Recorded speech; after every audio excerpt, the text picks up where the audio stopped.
I'm Mark Broom. Let's start by taking a look at the day's headlines.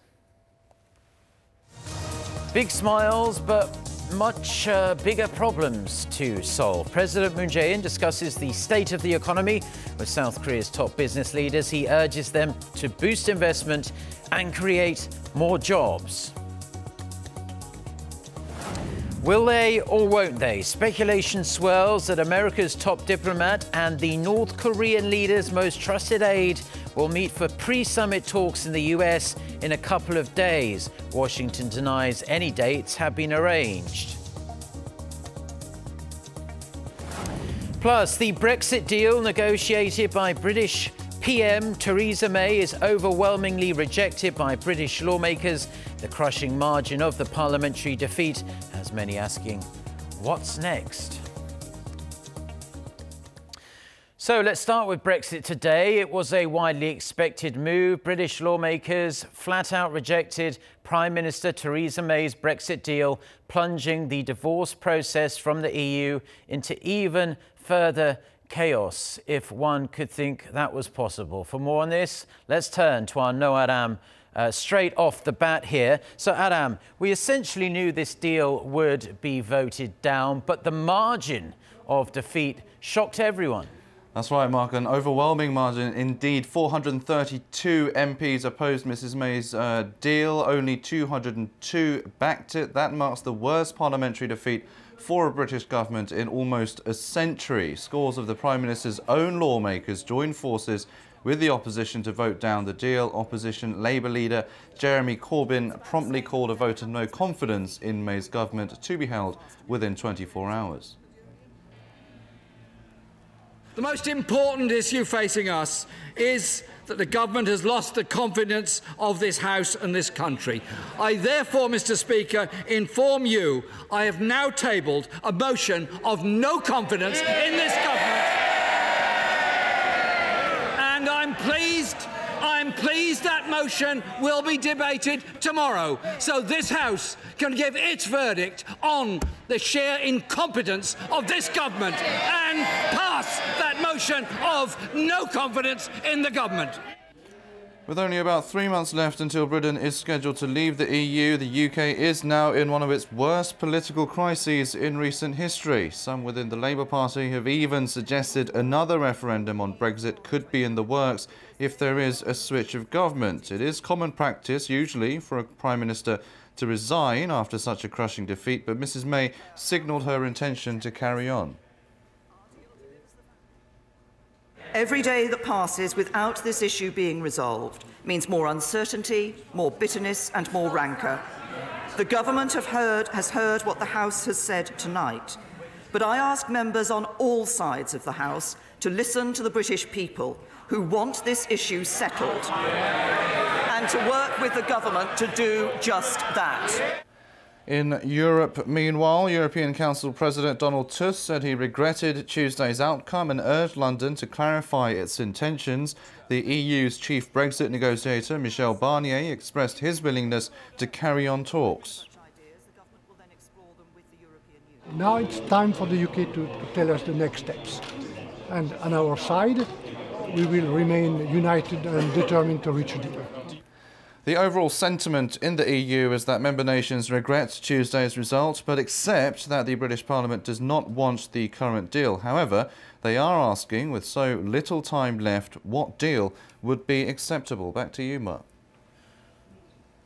Well, thank you very much for that detailed report on the turmoil that is Brexit at the moment. We appreciate it. Now, back to some local news. The government has laid out its vision of ensuring South Korea becomes a top global producer of hydrogen cars and fuel cells in the very near future. At a meeting on innovation held in Seoul on Wednesday, Minister of Economy and Finance Hong Nam-gi said the government plans to expand the production of hydrogen vehicles to around 80,000 units by 2022. That's from the previous target of 20,000. He said there are also plans to nurture experts in the field of artificial intelligence and big data by creating an AI cluster that'll help entities that provide AI-based services. To do that, the minister said the government would come up with a mid to long-term roadmap that extends through 2030 to strategically invest in key industrial sectors.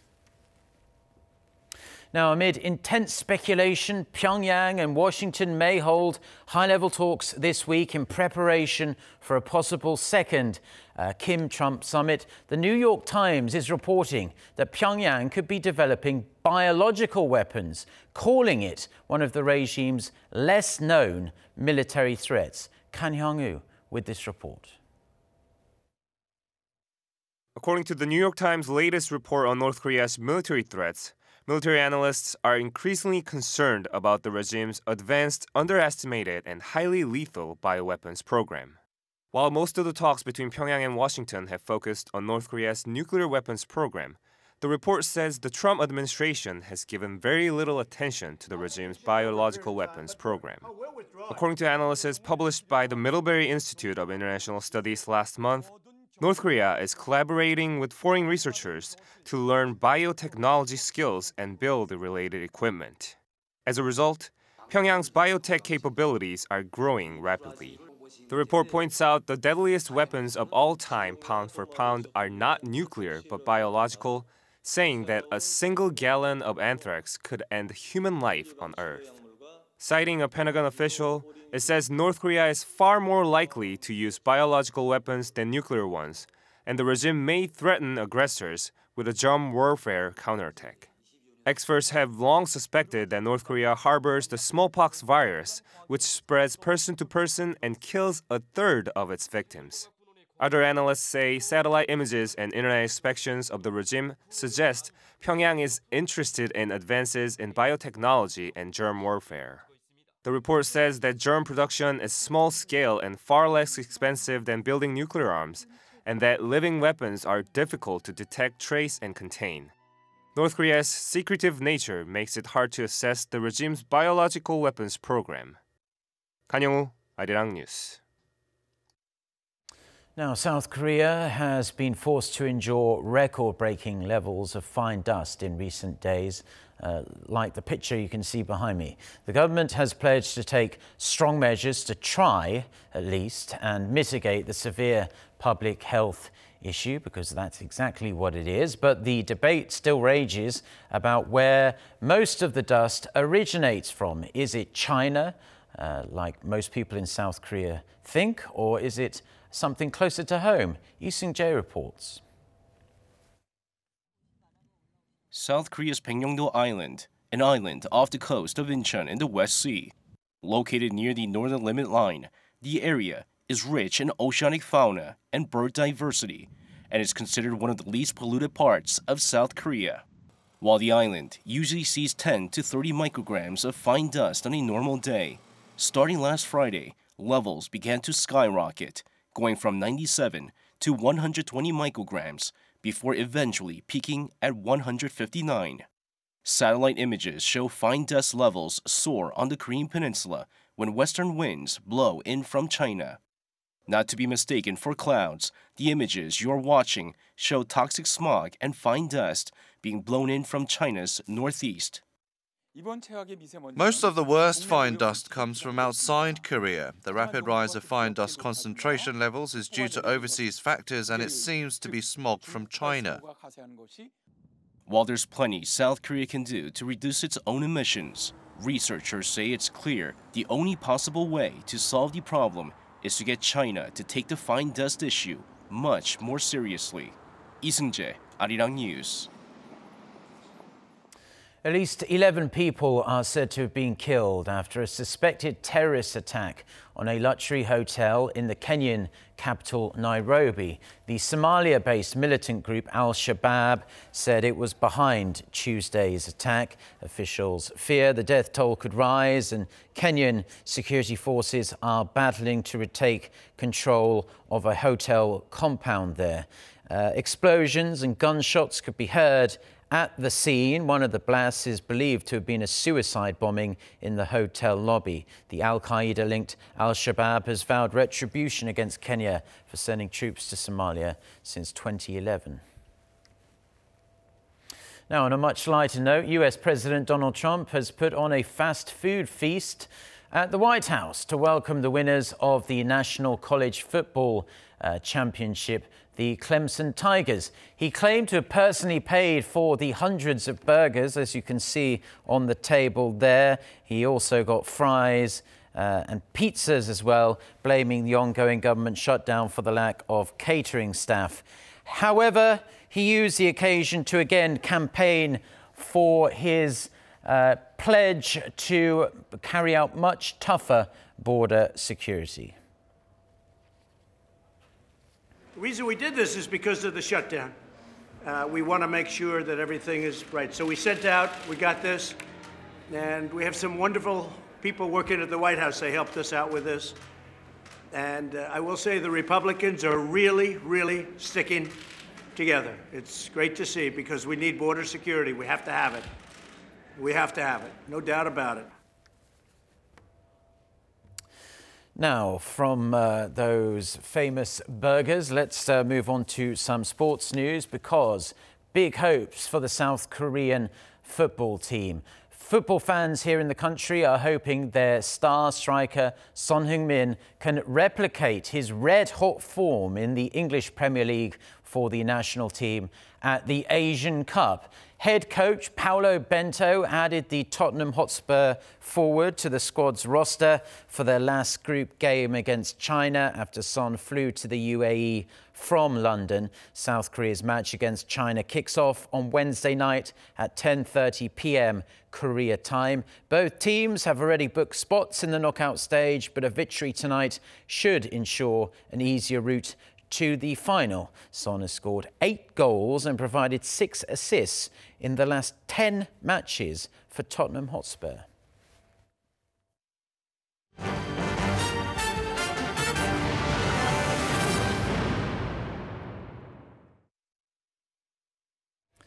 President Moon Jae-in is calling on South Korea's biggest business moguls to play their part in creating jobs and investing in the local economy. He met with scores of CEOs and other executives on Tuesday at the top office here in Seoul. Shin Se-min reports.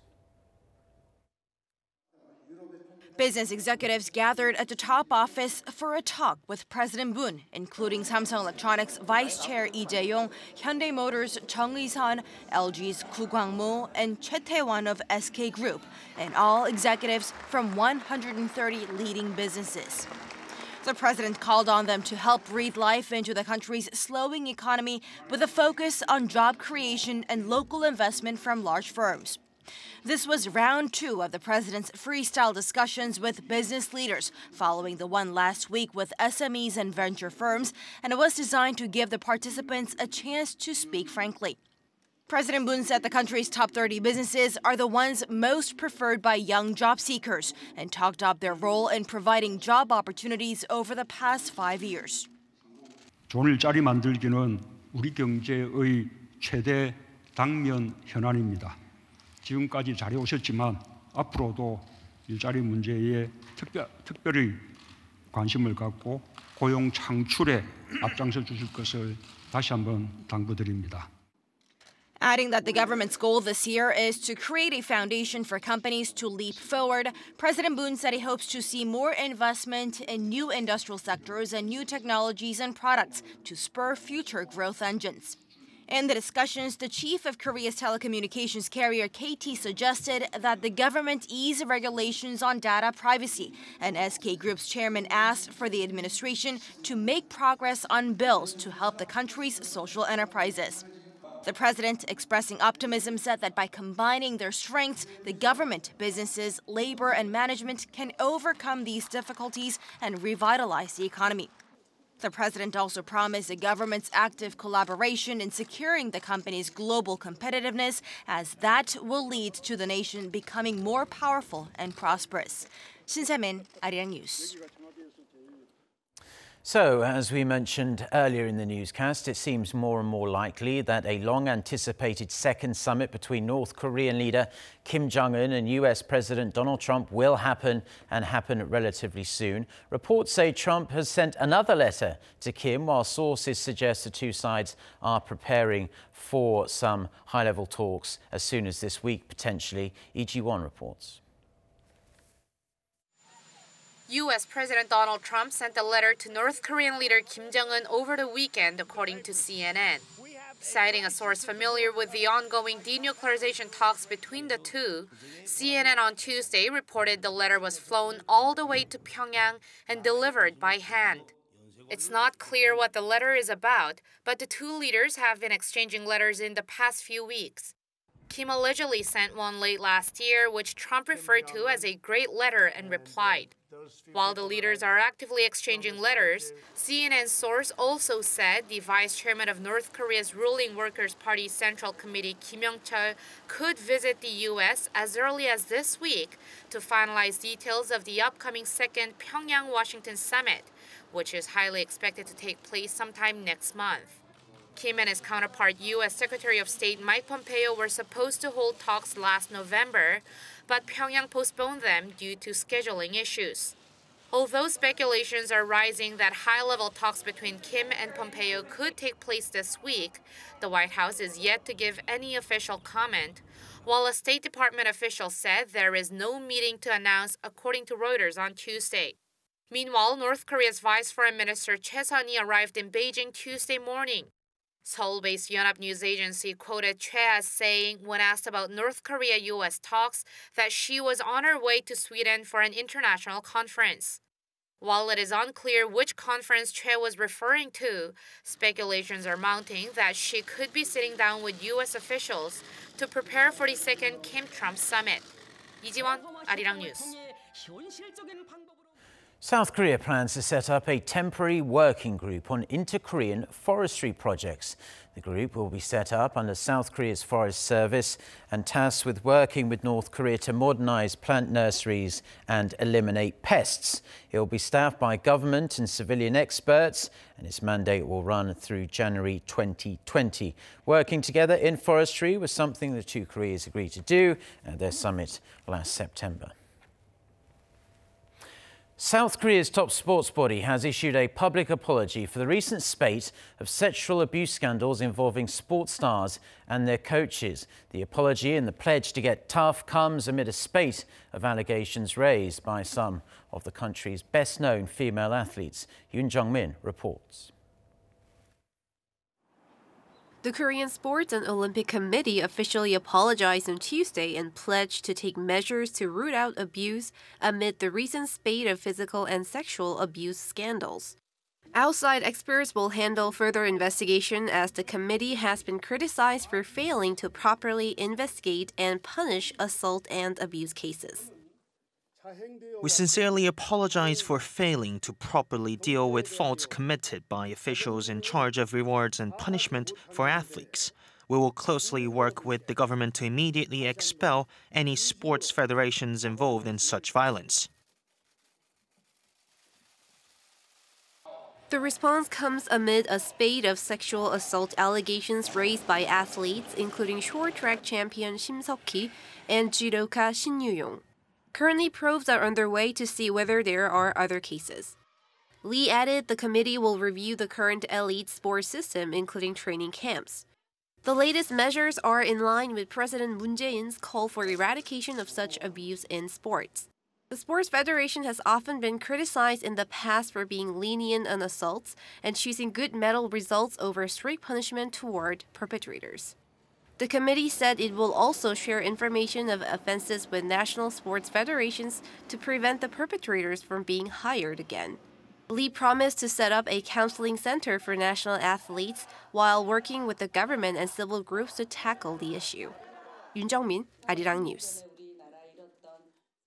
Kakao Corporation is putting its car-sharing app on ice for the time being due to the massive Backlash it has sparked among taxi drivers here in South Korea. Kakao says it decided to temporarily suspend the project while it negotiates with the taxi industry and a special task force the ruling Democratic Party has been hoping to establish. The ruling party wants to set up a task force consisting of the heads of major taxi organizations, but the industry refused to cooperate, demanding the carpool service be stopped first. Now that their demands have been met, the ruling party has urged the taxi sector to join the task force and hopefully find some kind of compromise.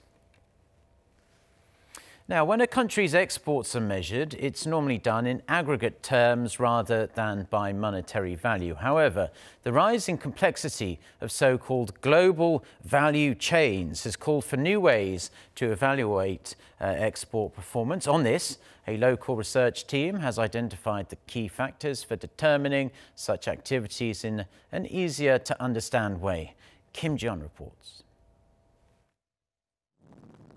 The landscape of global trade has been reshaped over the past couple of decades as countries and companies transcend international borders to engage in different stages to produce a single good. Participation in such global value chains is largely seen as beneficial, given that capturing a bigger slice of the GVC pie is associated with productivity gains and higher per capita growth, but the pie may not be sliced equally. A team of researchers spearheaded by Professor Kim Jong-seop at Seoul National University's Graduate School of International Studies, PhD candidate Lee Seung-ho, and Ji-hyun, an economist at the Bank of Korea, released a research on Tuesday titled Taking a Bigger Slice of the GVC Pie, an industry-level analysis. The paper examined how countries are linked to GVCs through their export performance in value-added terms, a measure indicating the real contribution made by each trading partner when exporting goods. The team found that countries that position themselves toward higher value stages of production, namely acquiring core advanced technologies and branding, usually have the upper hand in the GVC pie, compared to those engaged in downstream activities, which includes post-sales customer services and assembling. The research shows that Korea, an export powerhouse, has room for improvement when positioning itself in the GVC. Asia's fourth largest economy ranks 8th among 61 countries in value-added terms of exports. But in terms of gross amount of exports, it ranks 6th among some 130 countries in 2017, meaning Korea needs to engage in more higher value stages in the GVC production process. Kim Ji-yeon, Arirang News.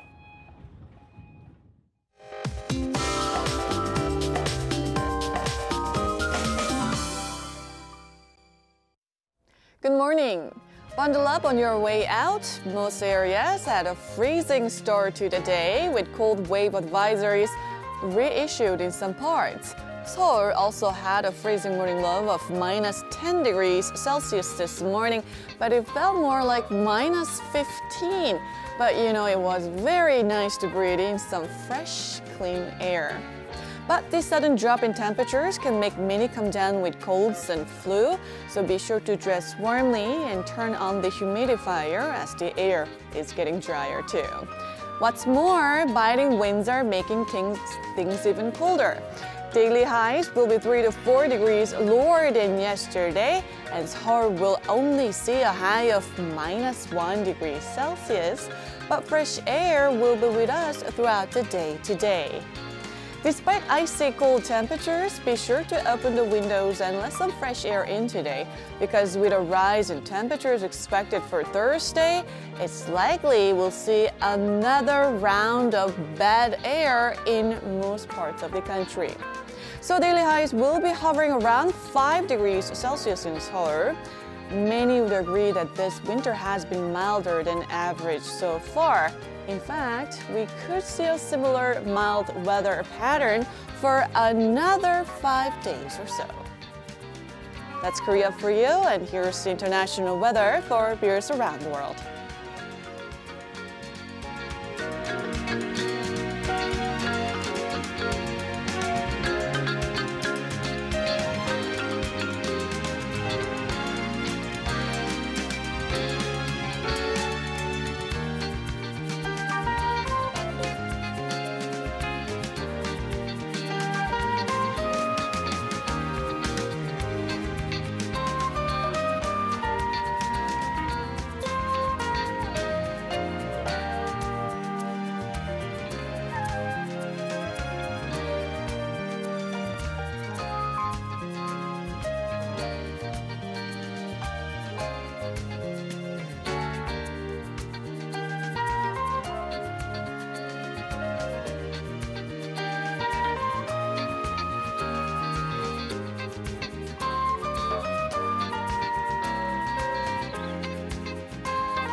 Well, that's all the news we have for now. Do stay tuned to us here on Arirang TV. Plenty more coming up. And we have our next newscast. That's at noon Korea time in around an hour and a half with our very own Lee Ji-yoon. So until then, goodbye.